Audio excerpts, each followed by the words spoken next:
नमस्कार मंडळी, स्वागत आहे तुमचं नवीन एका व्हिडिओमध्ये. तर आज परत एकदा चाललो आहे तोरणं आणायला. तर आज तोरणं आणण्यामागचं कारण म्हणजे बहिणीला तोरणं पाहिजेत आणि उद्या चाललो आहे भाचीला बघायला भिवंडी या ठिकाणी. भिवंडीला शाळेत असते भाची, तर म्हटलं तिला पण थोडंसं घेऊन जाऊया. तर मंडळी चला, सकाळचं छान वातावरण आहे, सकाळचं कोवळं ऊन पडलं आहे आणि वातावरण एकदम झकास आहे. ढगाळ वातावरण झालं आहे, पावसाची चिन्ह दिसत आहेत पण पाऊस काही येणार नाही तसा. तर चला आता निघूया. ते कुडाची फुलं बघा किती छान फुललेत आणि ह्याची पण भाजी करतात बरं का.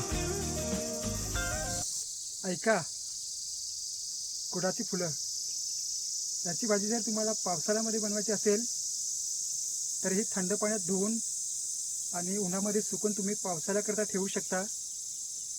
पण ह्याची भाजी जर तुम्हाला आता ताजी बनवायची असेल तर तुम्ही गरम पाण्यात उकळवून आणि मग कढई किंवा तवा याच्यावर जिरा, मिरची, टॅमॅटो मसाला घालून आणि तुम्ही याची फोडणीची भाजी बनवू शकता.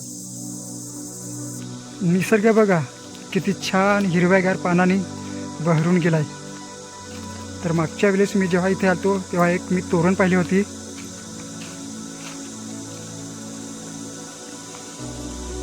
हा बघा निसर्ग, सगळीकडे हिरवगार आणि ही इथे आपली तोरण.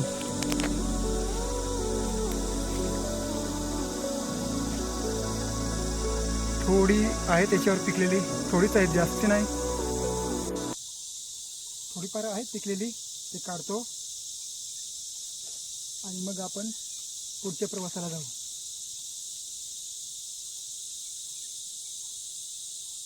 काटे खूप असतात. तर ही तोरण बघा ना, एकदम खाली आहे, हाताखालीच आहेत तोरणं, वर चढायची गरज नाही.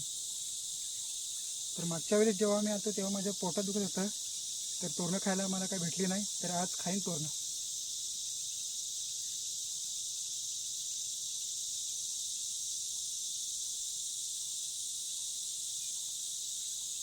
तर हे बघा मंडळी, अशी असतात तोरणं सफेद कलरची आणि ही खूप रसाळ असतात. वा, खूप गोड आहेत. अशी सफेद बी असते त्याची, भारी, एक नंबर. तर आज थोडा लांबच्या पल्ल्याला चाललोय तोरण आणायला. माझं गाव जंगलाच्या शेजारी असल्यामुळे माझ्या बऱ्याचशा आठवणी ही जंगल धरून बसलंय. काय तुम्ही तुमच्या लहान मुलांना जंगलात फिरायला नेता का? घेऊन जायलाच पाहिजे, कारण झाडावर चढणं काय असतं, नदीत डुबणं काय असतं, पक्ष्यांची साद ऐकणं काय असतं, ह्या सर्व गोष्टी त्यांना माहिती पाहिजेत, जेणेकरून त्यांचा अनुभव विश्व हे आणखी फुलेल. म्हणून तुम्ही लहान मुलांना जंगलात भटकंतीसाठी नक्की घेऊन जा. तर मंडळी चला, आज परत एकदा जाऊन बघूया आपल्याला तोरणं मिळतात का. थोडा उशीर झालाय कारण सकाळी लेट उठलो. तर तोरणं म्हणजे काय हे बऱ्याचशा लोकांना अजून माहिती नाही. जे गावाकडे राहतात आपल्या आदिवासी भागामध्ये त्यांना माहिती आहे, पण जे गाव सोडून शहराच्या ठिकाणी राहतात त्यांना तोरणं म्हणजे काय हे माहिती नाही. तर आज त्यांना मी दाखवतो तोरणं कशी असतात, त्यांची वेल कशी असते.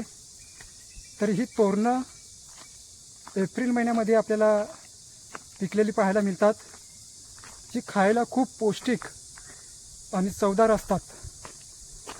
आणि निसर्गाने दिलेली आपल्याला फुकटचा हा रानमेवा आहे. ह्याचे कुठल्याही प्रकारचे आपल्याला पैसे भरावे लागत नाही. पण अलीकडे यांचीही रोपटं कमी होत चाललेत. रिझन असं आहे की उष्णता वाढले, जंगलतोड वाढले आणि काही आपलेच मित्रमंडळी जे शिकारी करायला जातात ते जंगलाला आग लावतात. त्याच्यामुळे काय होतं की लहान रोपटं असतं ते जळून जातं, झाडं हुरपळून जातात. त्याच्यामुळं ही तोरणं पण आता कमी होत चाललेत दिवसेंदिवस. तर तुम्ही तसं करू नका, जंगलाला आग लावू नका. हे पूर्णपणे चुकीचं आहे. त्या उलट आपल्याला जंगलाचं रक्षण करायला पाहिजे, कारण बऱ्याचशा गोष्टी आपल्याला जंगलामधून फुकटच्या मिळतात. करवंद, जांभळं, आंबे, अजून कितीतरी असा रानमेवा आहे ज्यांची नावं मला माहिती नाही. पण बऱ्याचशा गोष्टी आपल्याला रानमेवा हा आपल्याला जंगलामधून फुकट मिळतो आहे की नाही. म्हणून तुम्ही जंगल जास्तीत जास्त राखण्याचा प्रयत्न करा, जंगलतोड थोडी कमी करा. करवंद पिकायला सुरुवात झाली. मंडळी बघा कसे लाल रसाने भरलेत. पिकली करवंद इकडे बघा.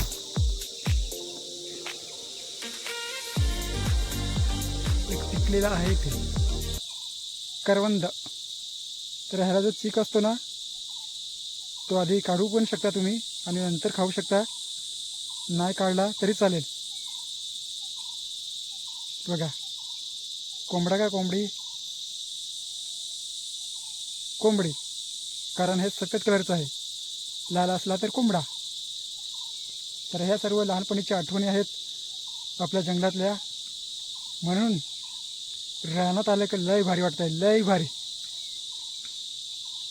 तर मंडळी आलोय आपण आता एका छोट्याशा टेकडीवर आणि इकडे दाट झाडे आहे, पाहू शकता पाठी. आणि इकडे आपण आता तोरणं शोधणार आहोत, कारण इकडे तोरणीचे खूप झाडं आहेत, रोपटं आहेत आणि लवकर लवकर शोधावी लागतील. कारण पाठी आता माणसं येतील मग आपल्याला भेटणार नाही. आणि मी सोबत पण काय आणलेले नाही, कोयती वगैरे. तर आकडी पण आहे माझ्याकडं. ती फांदी अशी खाली ओरबडली ना की मग ती हाताखाली येतं तोरणं. पण माझ्याकडे काय नाही, जेवढी हाताने काढता येईल तेवढी काढतो. तर चला मंडळी.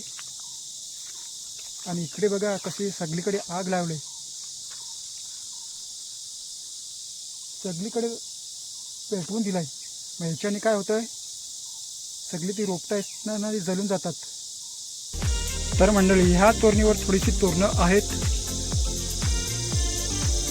हे छोटंसं झाड आहे तोरणीचं आणि आपल्याला जास्त काही वर चढायचं नाही, फक्त तिथपर्यंत आपण चढू आणि तोरणं काढू. जास्त कसरत करावी लागणार नाही, थोडीशी आहे, जास्ती नाही. तर चला पटकन आपण चढू आणि तोरणं काढून घेऊ. तर जास्त वर नाही चढलोय, छोटंसं झाड आहे तोरणीचं आणि जास्त वर चढायला पण नको. चुकून जर पाय निसटला तर रामनाम. आणि छोट्या छोट्या झाडावर आपण सहज चढू शकतो, कारण आपण डोंगर दऱ्यात राहणारी माणसं आणि आपल्याला कुठलीही गोष्ट अशक्य. तर हे बघा तोरणीचं पान, हे असं असतं पान तोरणीचं आणि त्याला काटे पण असतात लहान लहान, पण ते आपल्याला दिसत नाही. हे बघा हे असे लहान लहान काटे असतात आणि हे काटे लय डेंजर हा का, काढताना सांभाळून काढावे लागतात. मागच्या वेळेस इथे एक काटा लागलेला, ओरबटलं होतं. हे बघा कालं कालं पडलं, अजून डाग तसाच आहे. म्हणून काढताना सांभाळून काढावे लागतात. पूर्ण असं ते आपला हात फाडून टाकतात, असं लाल रक्ताने लाल होतं. म्हणून काढताना सांभाळून काढावे लागतात. मित्र हो, तोरणं काय भेटलीच नाही, तोरणं संपली. अकरान इकडून तिकडून फिरलो, उलटं पालटं केलं, पण तोरणं भेटलीच नाही. तोरणाचा सीझनच संपला. तर मागच्या वेळेस आलतो ना तेव्हा भरपूर तोरणं होती. आता येऊन बघतो तर सर्व फिनिश गायब. आणि मी उगाच लोकांची वाट बघत होतो, लोक येतील आणि काढून घेऊन जातील. अरे पण तोरणच नाही ते काही घंटा येतील लोक. आता ही बघा थोडीफार भेटलेत,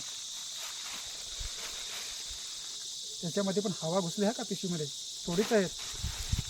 एवढी भेटलेत. आता काय करतो, आता एवढे खातो आणि गपचूप घरी निघून जातो.